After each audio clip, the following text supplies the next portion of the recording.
नमस्कार दोस्तों, बिहार पुलिस भर्ती परीक्षा 2023 के सामान्य विज्ञान के यानी साइंस के प्रैक्टिस सेट 2 को करने वाले हैं, जिसमें प्रीवियस ईयर के मोस्ट इम्पोर्टेंट क्वेश्चन को करने वाले हैं। महत्वपूर्ण क्वेश्चन। अगर आप इस बार वर्दी पहनना चाहते हैं यानी आपके नाम एक वर्दी लेना चाहते हैं तो आप लोग वीडियो को पूरा देखिए, सभी क्वेश्चन को ध्यानपूर्वक समझिए और नोट भी करते जाएं अगले एग्जाम के लिए भी। तो आप लोग जो हैं सभी वीडियो को जरूर देखिए, इनके सभी पाठों को। लेकर चलते हैं फर्स्ट क्वेश्चन पे। आशा करता है आप लोगों को सभी क्वेश्चन जरूर पसंद आने वाले हैं। फर्स्ट क्वेश्चन यहाँ पे देख सकते हैं। क्वेश्चन है, कॉलरा एवं टीबी के जीवाणुओं की खोज किस वैज्ञानिक ने की? ये क्या था? रॉबर्ट कोच ने। अगला प्रश्न है, इलिसा किस रोग की जांच करने की एक प्रणाली है? तो ये HIV एड्स रोग के जांच करने की एक प्रणाली है। अगला प्रश्न है, HIV पॉजिटिव लोगों के लिए वर्तमान में किस तकनीक की व्यवस्था की गई है? तो ये क्या गया है?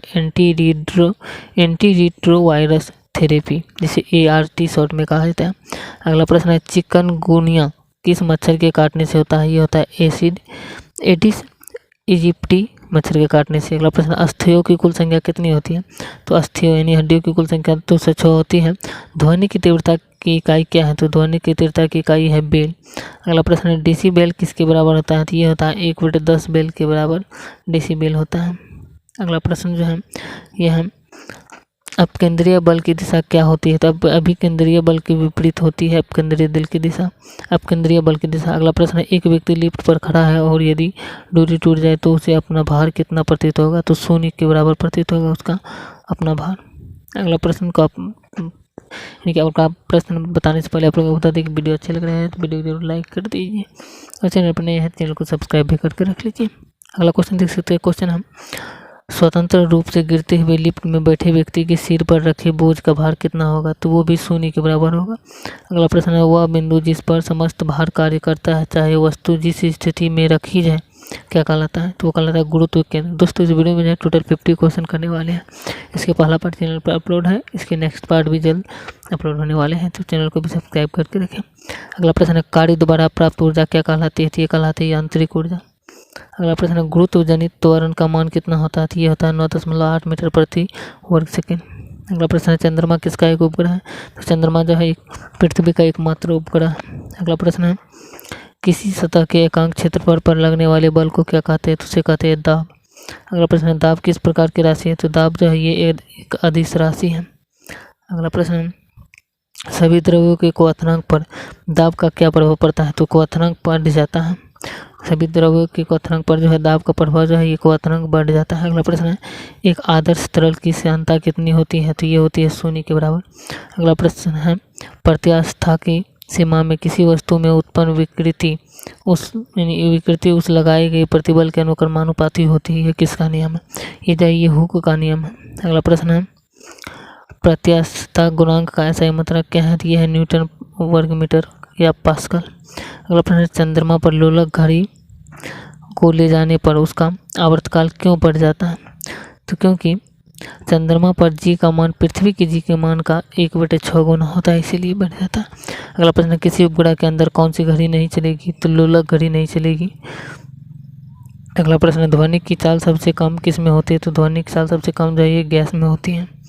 अगला प्रश्न है, किसी माध्यम में ध्वनि की चाल पर ताप का क्या प्रभाव पड़ता है? तो ध्वनि की चाल बढ़ जाती है। अगला प्रश्न है, पारा कितने ताप पर जम जाता है? तो पारा जो है ये 39 डिग्री -39 डिग्री सेल्सियस पर जम जाता है। अगला प्रश्न, सेल्सियस पैमाने पर हिमांक बिंदु क्या है? तो हिमांक बिंदु जो है ये 0 डिग्री सेल्सियस है। अगला प्रश्न, केल्विन पैमाने पर भाप बिंदु क्या है? ये है 373 डिग्री केल्विन। अगला प्रश्न है, 1 किलो कैलोरी कितने जूल की तुल्य होती है? ये होता है 4186 जूल की तुल्य। अगला प्रश्न है, एक वस्तु से दूसरी वस्तु में ऊर्जा का स्थानांतरण किसके कारण होता है? ये होता है ताप के कारण। अगला प्रश्न है, पूर्ण विकिरण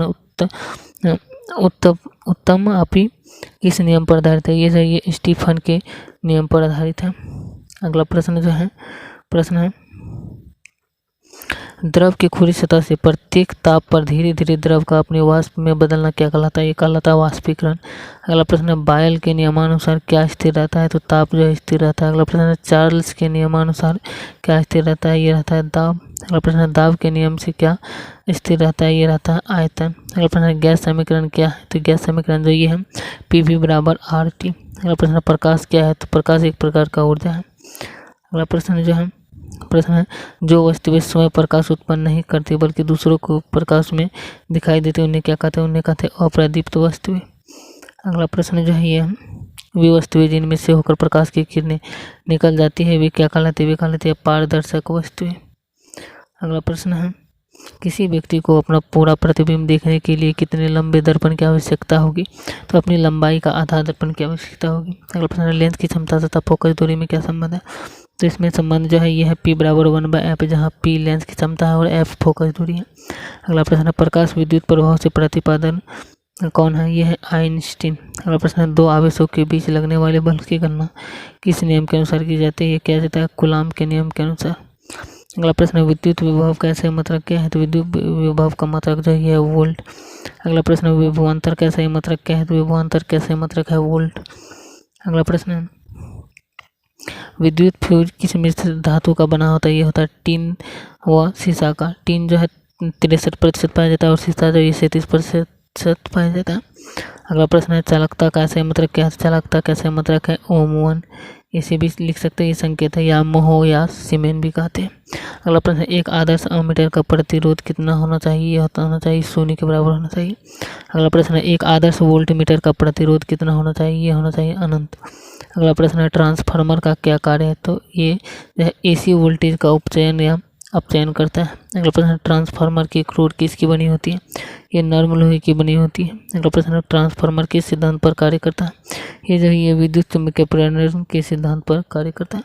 दोस्तों इस वीडियो में इतना ही क्वेश्चन था, अगर वीडियो अच्छी लगे तो वीडियो को जरूर लाइक करें और चैनल पर नए हैं अभी तक सब्सक्राइब नहीं करके रखे हैं तो चैनल को सब्सक्राइब भी कर लीजिए नए वीडियो के नोटिफिकेशन सबसे पहले पाने के लिए। जय हिंद।